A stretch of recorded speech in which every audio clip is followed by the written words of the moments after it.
31 মের মধ্যে সন্ত্রাসী দল আওয়ামী লীগের সব দোসরদের বাধ্যতামূলক অবসর দেওয়ার দাবি জানিয়েছে জুলাই ঐক্য।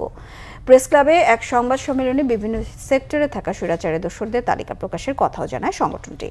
ছাত্র জনতার বুকে গুলি চালানোর নির্দেশকারী এবং সহযোগিতাকারী সকল আমলা, প্রশাসনিক কর্মকর্তাদের পরিবার সহ সকলের ব্যাংক হিসাবে অবৈধ সম্পদ জব্দ করার দাবিও জানান তারা। দাবি করেন স্বৈরাচারী দোসর ও আমলা প্রশাসনের কর্মকর্তাদের দেশ ত্যাগে নিষেধাজ্ঞা দিতে হবে এবং আইনানুগ ব্যবস্থা গ্রহণ করতে হবে। চিহ্নিত সকল স্বৈরাচারী দোসরদের শ্বেতপত্র সরকারি ওয়েবসাইটে প্রকাশ করার দাবি জানায় সংগঠনটি। আওয়ামী লীগের সহযোগী সংগঠনের কার্যক্রম এবং ব্যক্তিদের বিরুদ্ধে ব্যবস্থা নেওয়ার কথা থাকলেও এখনো পর্যন্ত দৃশ্যমান ব্যবস্থা না নেওয়ায় ক্ষোভ প্রকাশ করেন জুলাই ঐক্যের নেতারা। দাবি মানা না হলে 31 মের পর মার্চ টু সচিবালয় সহ আরও কঠোর কর্মসূচি ঘোষণা করা হবে বলে জানায় সংগঠনটি।